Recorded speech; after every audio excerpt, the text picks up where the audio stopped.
It's about family legacy. Could you reconsider? My dad begged me not to divorce my cheating wife. I blocked their numbers. Later, they showed up at my new place crying. I never thought I'd be sitting alone in an empty apartment at 28, staring at divorce papers.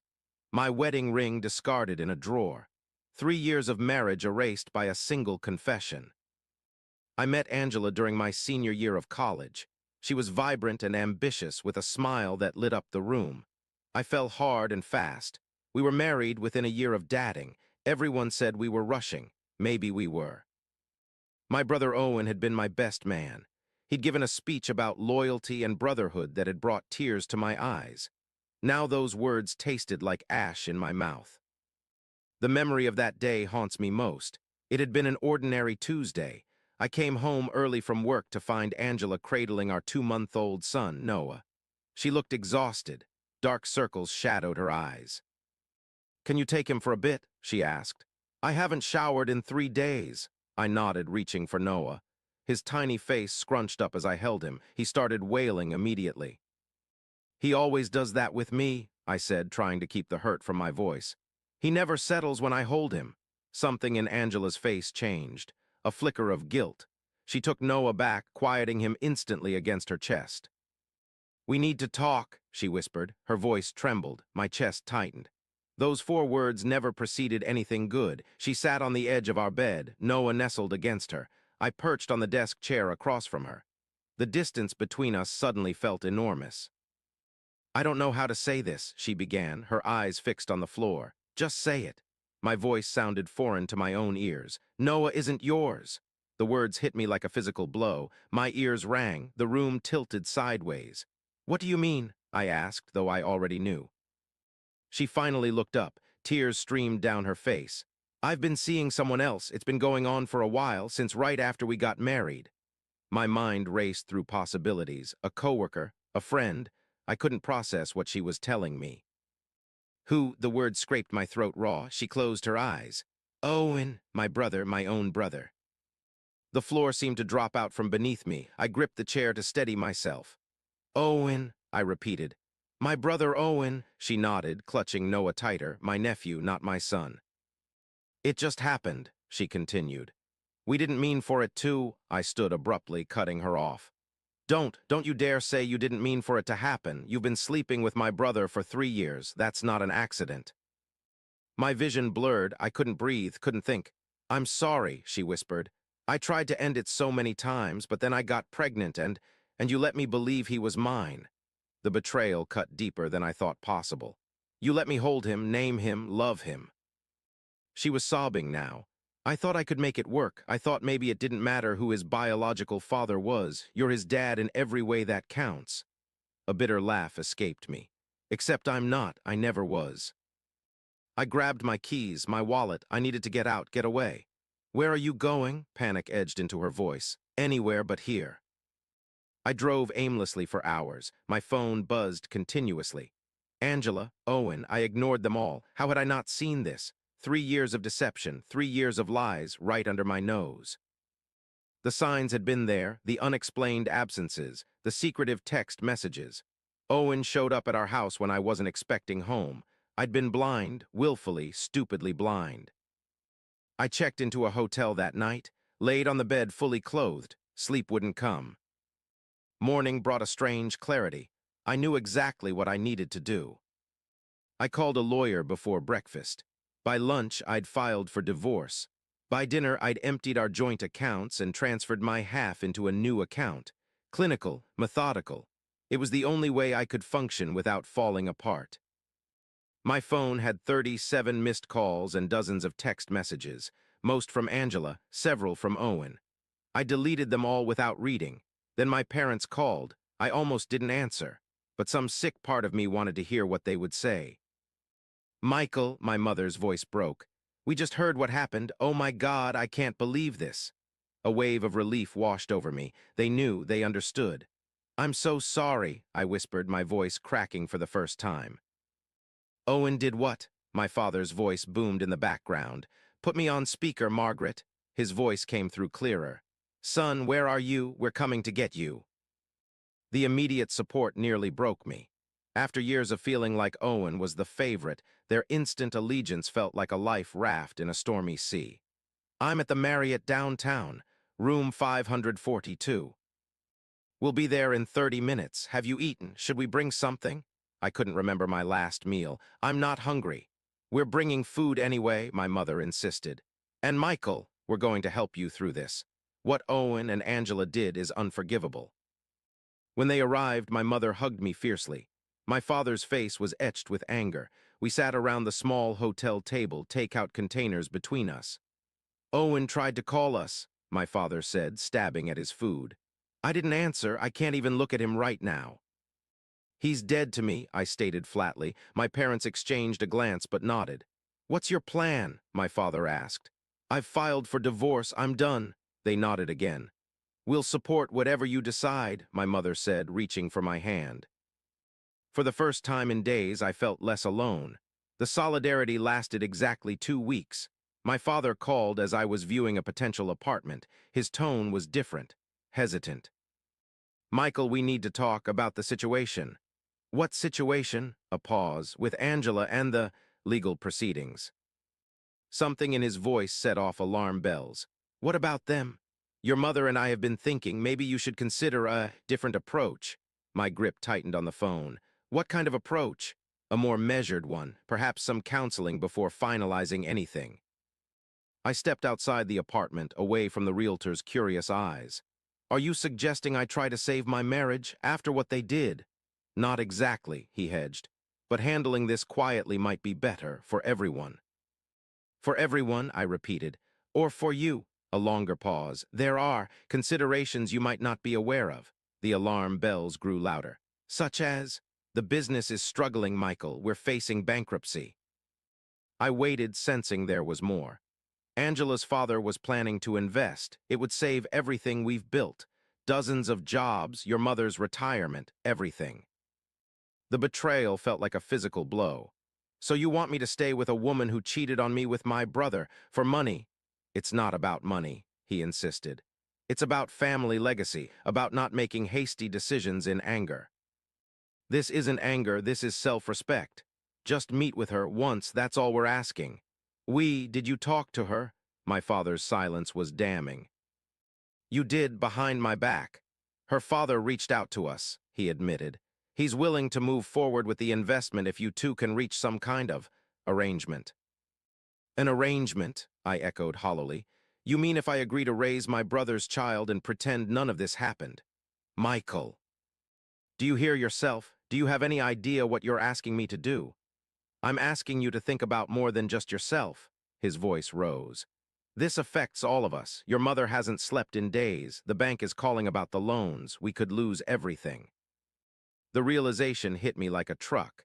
You knew something was wrong. That's why you've been pushing this investment so hard. That's ridiculous. Did you know about Owen and Angela? Of course not, but the denial came too quickly, too forcefully. Maybe not specifically, I pressed, but you suspected something, and you ignored it because you needed her father's money. His silence was confirmation enough. So that's it, I said coldly. You're choosing your business over me. It's not that simple, Michael. It is that simple, and it tells me everything I need to know. I hung up, blocked their numbers too. That night I did something they would call reckless, something Angela would call cruel. I drafted a single message, attached proof of the affair, text messages between Angela and Owen that I'd found months ago but had been too trusting to question. I sent it to everyone, family, friends, colleagues, Angela's father. The truth laid bare for all to see. Was it vindictive? Absolutely. Did they deserve it? Without question. The fallout was swift and brutal. Angela's father withdrew his investment offer immediately. My parents' business began its inevitable collapse. Owen was fired from his job when his boss, a family friend, learned of his betrayal. And me? I felt nothing, just a cold, empty space where my heart used to be. 3 days later, I returned to our apartment to collect my things. Angela was waiting, Noah asleep in his crib nearby. She looked terrible. Good. You've ruined everything, she said. Her eyes were red-rimmed, her hair unwashed. My father won't speak to me, everyone knows. You ruined everything, I corrected her. You and Owen, I just exposed the truth. Did you have to tell everyone? Did you have to destroy your parents' business too? I laughed bitterly. They chose their side, it wasn't mine. I started gathering my belongings, clothes, books, the watch my grandfather had given me. I left the photos, the wedding gifts, the life we'd built on lies. What am I supposed to do now? She asked, her voice small and broken. Not my problem. Michael, please. She grabbed my arm. I made a terrible mistake, but Noah needs a father. He has one. Owen can step up. She shook her head frantically. He won't. He's disappeared, won't answer my calls. Of course he wouldn't. Owen had never taken responsibility for anything in his life. Again, not my problem. But your name is on the birth certificate, she whispered. Legally, you're his father. The manipulation was so transparent it was almost laughable. She wasn't sorry for the betrayal. She was sorry she'd been caught. Sorry she was facing consequences. I'll have my lawyer handle that too. I pulled away from her grip. I want nothing to do with either of you. Her face hardened. You can't just walk away. I'll take you for everything you have. Child support, alimony, the courts will side with me. Try it. I shouldered my bag. Everyone knows the truth now, including the judges who will handle our case. The doorbell rang.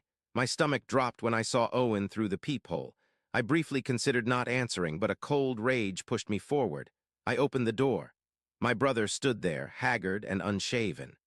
The confident smirk he usually wore was gone, replaced by dark circles and bloodshot eyes. Michael, he began, his voice rough. I know you hate me right now. I don't hate you, I interrupted. Hate requires emotional investment. I feel nothing for you. He flinched as if I'd struck him. Please, just 5 minutes. I need to explain.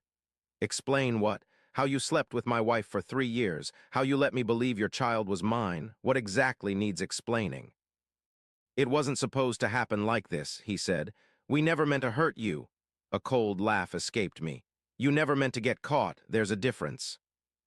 From inside, I heard Noah begin to cry. Angela appeared behind me. Owen's eyes immediately went to her, then to the apartment beyond where his son lay. You need to step up, I told him. That's your child in there. I know, he whispered. I'm trying, but I'm not ready to be a father. You should have thought about that before. This isn't a video game you can restart when you make a mistake. Owen's eyes filled with tears. You're my brother. We've been through everything together, can't we? We're nothing, I cut him off. We share DNA, that's it. As far as I'm concerned, you died the moment you touched my wife. Michael, please. You're dead to me, I repeated, each word precise and final. Don't call me, don't text me, don't show up at my door. If I see you on the street, I'll walk the other way. If you say my name, I won't hear it. You do not exist in my world anymore. His face crumpled. For a second, I saw the little boy who used to crawl into my bed during thunderstorms. The teenager who'd broken his arm falling off our treehouse roof. My best man who'd sworn eternal brotherhood.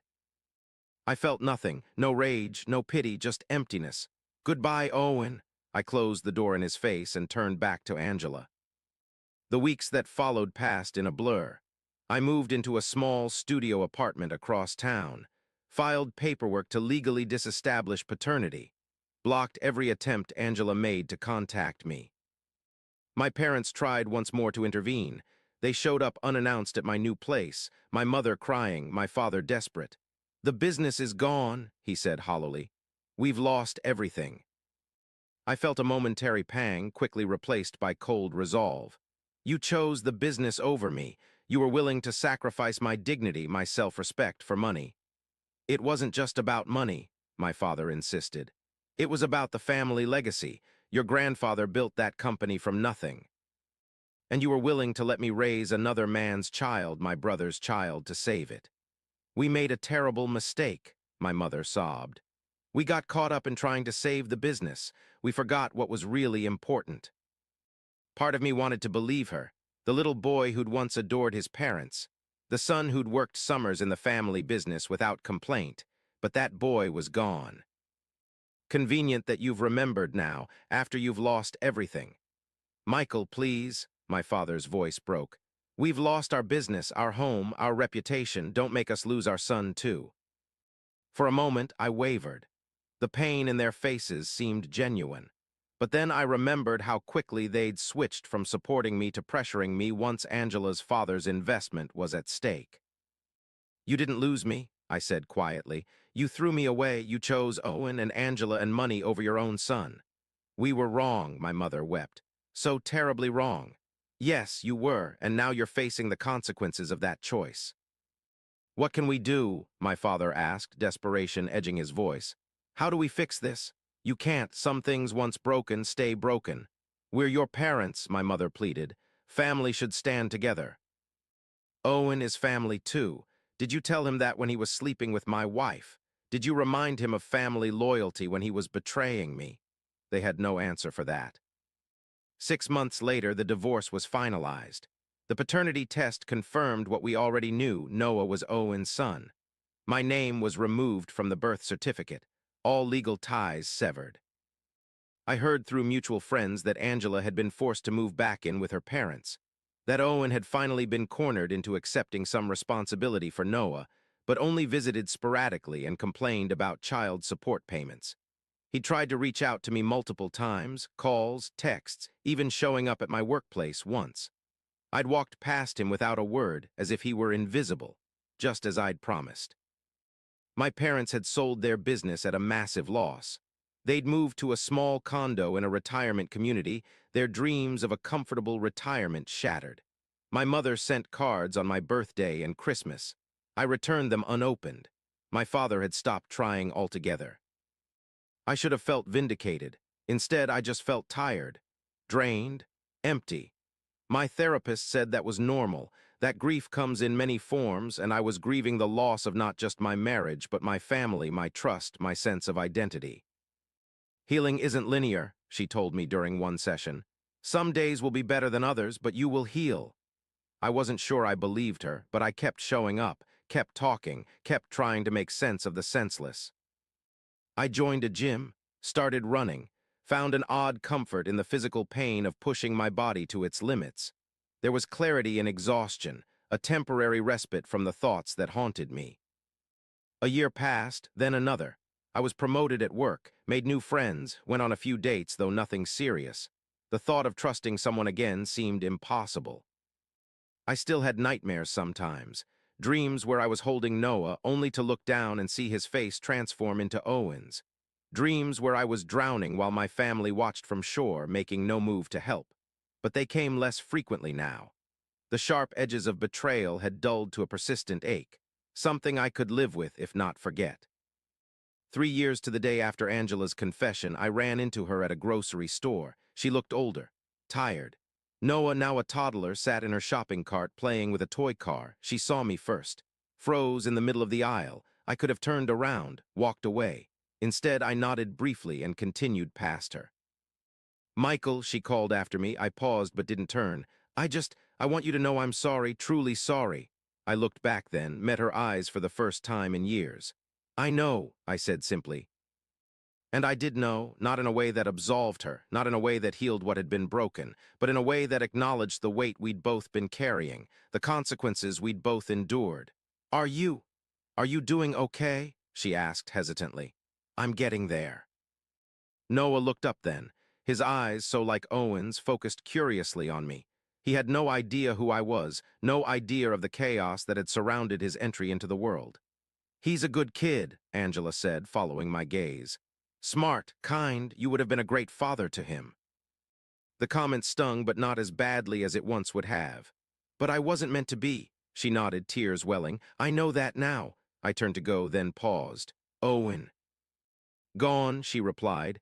"He sends money sometimes, never visits." I wasn't surprised. Disappointed in my brother, yes, but not surprised. "Take care of yourself, Angela." I walked away feeling lighter somehow.